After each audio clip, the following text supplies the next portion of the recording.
स्वागत है दोस्तों आपका एक और शानदार वीडियो के अंदर। आज के वीडियो में हम बात करेंगे फ्यूचर के बारे में। फ्यूचर डेरिवेटिव किस तरीके से काम करता है और किस तरीके से हम इससे पैसे कमा सकते हैं, इसके बारे में बात करेंगे। तो आज के वीडियो में हम जिन जिन टॉपिक के बारे में बात करेंगे उनकी लिस्ट मैंने यहाँ पे दी हुई है, इसको आप चेकआउट कीजिए। पहले टॉपिक पे बात करेंगे कि what is derivative. Second topic होगा comparison between forward derivative and future derivative. Third topic होगा बेसिक ऑफ फ्यूचर ट्रेडिंग या फिर फ्यूचर डेरिवेटिव। फोर्थ टॉपिक होगा हमारा why we trade in future. Fifth topic होगा what is beginning content. Six topic होगा explain future trading by forward derivative example. वहीं पर अगला टॉपिक होगा how to make money from future trading. Next topic होगा explain by example of Reliance share, जिसे हम दोस्तों रिलायंस के शेयर से एक्सप्लेन करेंगे कि फ्यूचर ट्रेडिंग क्या होती है।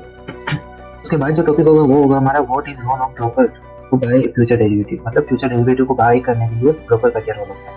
नेक्स्ट टॉपिक होगा what is leverage in future derivative. Leverage क्या होता है और किस तरीके से मार्जिन ऑफ फंडिंग इसके अंदर यूज की जाती है, इसके बारे में बात करेंगे। तो जो इस वीडियो का लास्ट टॉपिक होगा वो होगा explain by example in detail. इन सबको हम दोस्तों डिटेल के अंदर एक्सप्लेन करेंगे। तो वीडियो के लास्ट में मैं आपको एक एडिशनल इन्फॉर्मेशन दूंगा, तो इस वीडियो के लास्ट तक जरूर बने रहिए। तो दोस्तों अगर आप इन टॉपिक के बारे में जानना चाहते हैं तभी इस वीडियो को देखिए, अदरवाइज आप यहीं पे इस वीडियो को स्किप कर सकते हैं। चलिए वीडियो को स्टार्ट करते हैं। दोस्तों अगर आपको याद हो तो इससे पहले की वीडियो में हमने डेरिवेटिव की बात की थी, जो कि दोस्तों 4 प्रकार का। तो फर्स्ट डेरिवेटिव की बात की थी वो हुई फॉरवर्ड डेरिवेटिव। इसके ऊपर मैं ऑलरेडी वीडियो बना चुका हूं, आई बटन के ऊपर लिंक है, जल्दी से जाकर उसको चेक करें।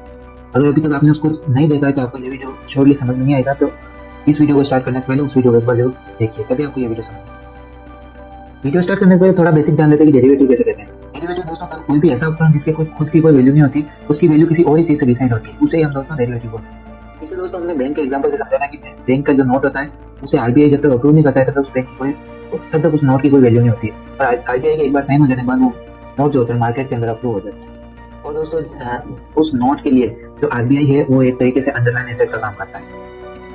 दोस्तों इससे पहले के वीडियो में हमने फॉरवर्ड डेरिवेटिव की बात की थी और उसके अंदर समझा था कि किस तरीके से फॉरवर्ड डेरिवेटिव के अंदर हम कोई भी चीज को बाय या सेल कर सकते हैं। लेकिन दोस्तों उसी फॉरवर्ड डेरिवेटिव के अंदर हमने किसान और ब्रेड कंपनी का एग्जांपल लिया था कि उन दोनों के बीच में 2 महीने के बाद की गेहूं को परचेज करने के लिए एक कॉन्ट्रैक्ट साइन होता है, और उसी के बेस पे उन दोनों के अंदर दोस्तों इन चीजों का आदान प्रदान होता है। फॉरवर्ड डेरिवेटिव की भी कुछ कमियां होती है जिनके कारण दोस्तों हम उस फॉरवर्ड डेरिवेटिव के ऊपर इतना ट्रस्ट नहीं कर सकते। लेकिन इन्हीं कमियों को दूर करने के लिए दोस्तों फ्यूचर डेरिवेटिव को मार्केट के अंदर लाया गया, और इसके अंदर दोस्तों सबसे बड़ा बेनिफिट ये होता है कि इसके अंदर मेनली जो इन दोनों के बीच में मीडिएटर का जो काम करता है वो एक स्टॉक एक्सचेंज का होता है, और उसी की निगरानी में सारा काम लेन देन का होता है। फॉरवर्ड डेरिवेटिव के अंदर अगर कॉन्ट्रैक्ट कैंसिल हो जाए या फिर किसी एक जने को नुकसान हो रहा है, अगर वो कॉन्ट्रैक्ट कैंसिल कर भी दे तो उसके लिए कोई भी जिम्मेदार नहीं होगा।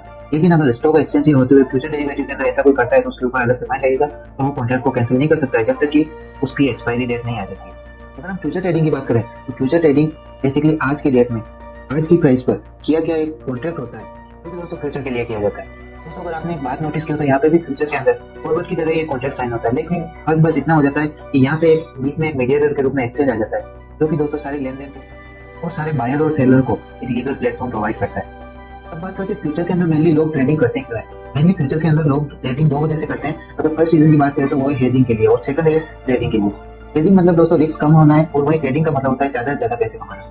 इसका क्या मतलब है, तो चलिए दोस्तों इसको हम आज वीडियो के अंदर समझते हैं। फ्यूचर डेरिवेटिव के अंदर दोस्तों मेनली शॉर्ट टर्म के लिए ट्रेडिंग की जाती है, जो कि होता है 1 मंथ 2 मंथ या मैक्सिमम 3 मंथ के लिए हम ट्रेडिंग कर सकते हैं।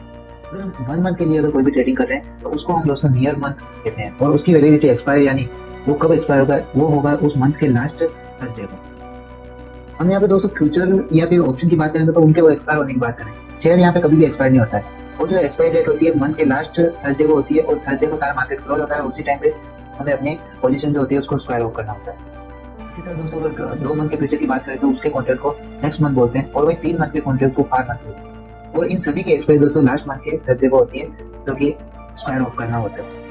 इसका अर्थ है दोस्तों कि अगर एक बार आप कोई भी कंपनी के शेयर को बाय कर लेते हैं अर्थात उसके फ्यूचर को खरीद लेते हैं तो आप उससे बाहर नहीं निकल सकते, और मंथ के मिड में अगर भले आपको लॉस हो या प्रॉफिट हो, आप मंथ के मिड में इससे बाहर नहीं निकल सकते। और दोस्तों इस पॉइंट को आप याद रखिए कि मंथ के लास्ट में हम इससे बाहर निकल सकते हैं, और इसी पॉइंट से दोस्तों ऑप्शन का जन्म होता है कि ऑप्शन ट्रेडिंग क्या होती है। और दोस्तों अगर हम इसके थर्ड पॉइंट की बात करें तो फ्यूचर जो होता है किसी भी एक्सचेंज की देखरेख में होता है। एक्सचेंज हमेशा हमें एक कोई प्लेटफॉर्म प्रोवाइड करता है जिससे हम फ्यूचर और ऑप्शन को बाय कर सकते हैं, और उस ट्रेडिंग अकाउंट को ओपन करने का लिंक डिस्क्रिप्शन के अंदर दिया हुआ है। जल्दी जाकर डिस्क्रिप्शन के अंदर दिए हुए लिंक से अपना अकाउंट ओपन कीजिए, क्योंकि ट्रेडिंग या फ्यूचर के अंदर आपको इन्वेस्ट करने के लिए ट्रेडिंग अकाउंट की बहुत ही ज्यादा जरूरत होती है। दोस्तों अब हम इसे एक एग्जांपल से समझते हैं कि फ्यूचर ट्रेड काम कैसे करता है, उसके अंदर ट्रेडिंग कैसे करती है। और एक और बात दोस्तों, अगर आप यहाँ तक इस वीडियो के अंदर आके इसका मतलब आपको वीडियो अच्छा लग रहा है, वीडियो तो वीडियो को लाइक कर दीजिए, चैनल को सब्सक्राइब कर दीजिए जल्दी से, और चलिए वीडियो में हम आगे बढ़ते हैं। दोस्तों अब हम इसे फॉरवर्ड डेरिवेटिव के एग्जांपल से समझते हैं।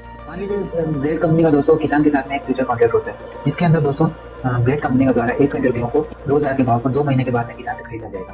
अब 2 महीने के बाद में किसान को भी उन गेहूं को 2,000 रुपए प्रति क्विंटल के हिसाब से बेचने पड़ेंगे। इस बीच में 2 महीने के एंड में अगर भाव बढ़े या घटे, इसका दोस्तों इस कॉन्ट्रैक्ट पर कोई फर्क नहीं पड़ेगा। इस स्थिति में दोस्तों हम किसान की पोजीशन को शॉर्ट पोजीशन करेंगे, क्योंकि वो गेहूं को बेच, वहीं दोस्तों जो ब्रेड कंपनी इनको खरीद रही है गेहूं को, उसकी पोजीशन को हम लॉन्ग पोजीशन कहेंगे। कॉन्ट्रैक्ट साइन करने के बाद में 3 स्थितियां हो सकती है। या तो गेहूं का जो प्राइस होगा वो 2,000 रुपए से बढ़ेगा, या फिर 2,000 रुपए से कम होगा, या फिर 2,000 रुपए के ऊपर स्थिर रहेगा। इस स्थिति में अलग अलग सिचुएशन होती है, जिनको हम आगे की वीडियो में समझते हैं। मान लीजिए 2 महीने के बाद में यानी कि स्क्वायर ऑफ के टाइम लास्ट थर्सडे को गेहूं का प्राइस 25 रुपए हो जाता है। तो इस स्थिति में 2 मंथ पहले किसान और ब्रेड कंपनी के बीच में हुए कॉन्ट्रैक्ट, जिसमें कि गेहूं को 2,000 में बेचना था, के कारण हम किसान को उस गेहूं को 2,000 में बेचना पड़ेगा, जिससे कि किसान को 500 रुपए का लॉस होगा और वहीं उस कंपनी को 500 रुपए का प्रॉफिट होगा, क्योंकि वो उस किसान से 2,000 रुपए में उन गेहूं को खरीदेगा और प्रेजेंट टाइम में चल रही मार्केट प्राइस के अंदर 2500 में गेहूं को बेचते, जिससे कि उसको 500 रुपए का प्रॉफिट होगा। इसका मतलब यह है दोस्तों कि इसके अंदर किसी एक को प्रॉफिट तभी होगा जब दूसरे को इसके अंदर लॉस होगा, और इसलिए दोस्तों इसको हम जीरो सम गेम भी बोलते हैं। और यही बात है जो इसे शेयर से अलग बनाती है। इस सिचुएशन के अंदर देखा जाए तो किसान को फायदा तभी होगा जब गेहूं की प्राइस गिरेगी, और अगर गेहूं की प्राइस गिरेगी, जितना ज्यादा गेहूं की प्राइस गिरेगी उतना ज्यादा किसान को फायदा होगा। अगर गेहूं की प्राइस ना तो गिरे और ना बढ़े, अर्थात इस प्राइस के अंदर कॉन्ट्रैक्ट साइन हुआ था जो कि 2,000 रुपए थी, उस महीने के लास्ट थर्सडे को भी वही प्राइस है, तो इस स्थिति में दोस्तों ना तो किसान को फायदा होगा ना ही ब्रेड कंपनी को फायदा होगा। तो इस स्थिति में दोनों न्यूट्रल की स्थिति में रहेगी, क्योंकि किसी को फायदा और किसी को नुकसान है। दोस्तों हम बात करते हैं कि फ्यूचर जो ट्रेडिंग होती है उसके अंदर पैसा मिलता कैसे और कैसे हम फ्यूचर के अंदर पैसा को कमा सकते हैं। तो चलिए दोस्तों अब इस टॉपिक के ऊपर बात करते हैं। फ्यूचर के अंदर पैसे कमाने के लिए सबसे जरूरी एक तो डीमैट अकाउंट होना चाहिए, और डीमैट अकाउंट के अलावा आपके पास डीमैट अकाउंट में उतने पैसे होने चाहिए जिससे कि आप कोई भी कंपनी का फ्यूचर खरीद सके, और वो पैसे कितने होंगे ये आपका जो ब्रोकर, और वो पैसे कितने होंगे ये आपको ब्रोकर डिसाइड करेगा। अलग अलग कंपनी के लिए अलग अलग ब्रोकरेज चार्ज होता है, और दोस्तों वो आप उनकी वेबसाइट पे जाके चेकआउट कर सकते हैं। जैसे मान लीजिए अगर आप स्टॉक के अंदर से अपना अकाउंट ओपन करते हैं, जिसका लिंक मैंने डिस्क्रिप्शन में अंदर दिया है, तो उसका ब्रोकरेज चार्ज 30 रुपए और फ्यूचर को खरीदने पे लगता है। तो अलग अलग ब्रोकरेज का अलग अलग चार्ज है। अब दोस्तों बात करते हैं कि फ्यूचर से प्राप्त हुए पैसों को हम किस किस तरीके से यूज कर सकते हैं। सबसे प्राप्त हुए पैसों को हम 2 तरीके से सेटलमेंट कर सकते हैं।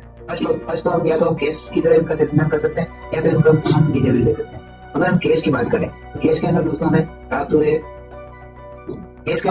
प्रॉफिट को हम कैश के रूप में अर्थात अपने बैंक अकाउंट में क्रेडिट करवा देते हैं। वहीं अगर हम डिलीवरी की बात करते हैं, इसके अंदर हम जो पैसे हमें प्राप्त हुए हैं, इसके अंदर हमें जो प्रॉफिट प्राप्त हुआ है उस प्रॉफिट से हम नए शेयर बाई कर लेते हैं, नेक्स्ट मंथ के लिए हम कोई भी नया फ्यूचर खरीद लेते हैं। लेकिन दोस्तों ज्यादातर लोग इसके अंदर कैश के सेटलमेंट को प्रेफर करते हैं, क्योंकि इसके अंदर आपके अकाउंट में डायरेक्ट पैसे ट्रांसफर हो जाते हैं।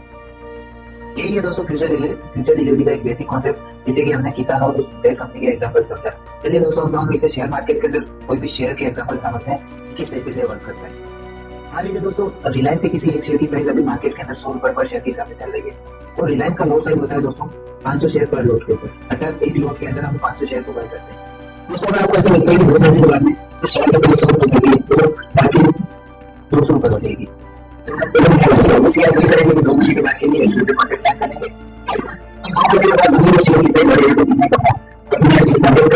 उसकी वजह से आपको उस शेयर को 100 रुपए पर शेयर के हिसाब से उसको खरीदना पड़ेगा। मान लीजिए दोस्तों 2 महीने के बाद आप शेयर प्राइस 200 रुपए हो जाती है, लेकिन आपने 2 महीने पहले उसका कॉन्ट्रैक्ट साइन किया था, जिसमें कि आपने 100 रुपए पर शेयर के हिसाब से कॉन्ट्रैक्ट साइन किया था। तो दोस्तों आपको सीधा 100 रुपए पर शेयर करके मिल जाएगा, और अगर आपने लोट में शेयर खरीदा तो आपको लोट के हिसाब से प्रॉफिट होगा। यहाँ पर दोस्तों एक बात याद है कि आपको कोई शेयर नहीं खरीदा, शेयर के लिए उसका फ्यूचर खरीदा है। ये दोस्तों समझ से कर सकते हैं, और कभी भी शेयर का वो कभी भी दोस्तों एक शेयर के अंदर शेयर का फ्यूचर नहीं मिलता है। फ्यूचर हमेशा लोट के ऊपर डिपेंड होता है। फ्यूचर हमेशा दोस्तों लोट के अंदर मिलता है, और हर लोट की साइज हर कंपनी के अंदर अलग अलग होती है।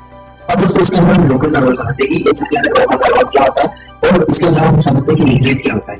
सबसे बड़ा तरीका कि लीवरेज क्या होता है, इसी को दोस्तों हम समझते हैं। मान लीजिए दोस्तों आपके पास 5,000 रुपए, तो 5,000 रुपए आप कितने शेयर बाई कर सकते हैं, 100 रुपए पर शेयर के हिसाब से, ये होता है 250 शेयर। अगर जितने रुपए में 5,000 रुपए इतने में आप रिलायंस कंपनी के 50 शेयर बाई कर सकते हैं। मार्केट में तो देखकर आपको ऐसा लगता है कि 2 महीने के बाद शेयर की प्राइस 100 रुपए से 200 रुपए हो जाएगी, लेकिन आपको 500 रुपए के 50 शेयर खरीदे, 2 महीने के बाद आपको 5,000 रुपए के प्रॉफिट होगा। दोस्तों तो ऐसा हो गया कि रिलायंस का एक लोट सिर्फ आपके जो पास कैपिटल अमाउंट है 5 रुपए, उसमें आपको रिलायंस का एक लोट होता है, तो आपको कितना फायदा होगा इसका फायदा लगा सकते हैं। आपका प्रॉफिट होता है दोस्तों, आपको लीवरेज के रूप में शेयर उतार देता है। इसको चलिए समझते हैं। दोस्तों हम ये तो जानते हैं कि हमारे 5,000 रुपए में हमें सिर्फ रिलायंस के 50 शेयर मिलेंगे, इसकी दोस्तों आपका जो अगर आप लोगों को बाय करना चाहते हैं फ्यूचर के, तो आपको बाकी के 450 शेयर आपको ब्रोकर उतार के रूप में लीवरेज के रूप में आपको उतार देगा। आपके जो दिए गए अमाउंट को इनिशियल मार्जिन अमाउंट होता है कि ब्रोकर के द्वारा लगाए गए अमाउंट पर डिपेंड करते हैं। आमतौर पर इनिशियल मार्जिन अमाउंट 10 से 20% के आसपास होता है। जब एक यूनिट के 500 शेयर के 5,000 रुपए होते हैं और 50,000 का 10% शेयर 5,000 रुपए होते हैं। दोस्तों आपको रिलायंस के एक यूनिट के अंदर 500 शेयर होते हैं और इस तरीके से आप अंदाज कर लेते हो 500 शेयर के होते हैं 50,000 रुपए और हमारे पास 5,000 रुपए के 5,000 50,000 को 5,000 होता है 10%। जो भी दोस्तों होता है हमारा इनिशियल मार्जिन अमाउंट। तो बाकी के जो 450 शेयर का जो अमाउंट है वो हमारे ब्रोकर के द्वारा दिया जाता है जैसे कि डिबेट अमाउंट। अब दोस्तों हमारे अगर शेयर का प्राइस 2 महीने की बात है 200 रुपए होता है तो वहाँ आपको 500 शेयर के ऊपर 50,000 रुपए का प्रॉफिट होगा। तो वही अगर आप दोस्तों के शेयर को बाय करते हैं तो इसमें आपको 50,000 के प्रॉफिट के लिए 50,000 रुपए को इन्वेस्ट करना होता है। लेकिन यहाँ पे आपने सिर्फ 5,000 रुपए इन्वेस्ट किए और बाकी के पैसे के रूप में आपने ब्रोकर को दे दिए और उतने पैसे में आपने 50,000 रुपए का ये सबसे पीछे का सबसे बड़ा फायदा होता है क्योंकि इसके अंदर आपके पास अमाउंट कम नहीं होती। आपके ब्रोकर को जाकर एक प्रॉफिट आती है सब प्रॉफिट होगा। तो आगे का आपको इतना ज्यादा प्रॉफिट होता है तो वो दोस्तों होते हैं ये दोस्त ऐसे किसी भी डिस्काउंट चाहते हैं। मान लीजिए मैं चला आपको कंडीशन बहुत लगा गया और सारा प्राइस सारा मार्केट के लिए शुरू कर दिया जाता है तो मैं आपको सारा प्राइस शुरू कर दी और वो मेरे पास है उससे ऊपर का कर दी तो इस स्कीम में क्या है 50,000 रुपए लगे तो 50,000 रुपए लगाएंगे इसकी वजह से उस शेयर की जो आगे आने की वजह से आपके जो 50,000 रुपए है उसे जरूर कर देंगे।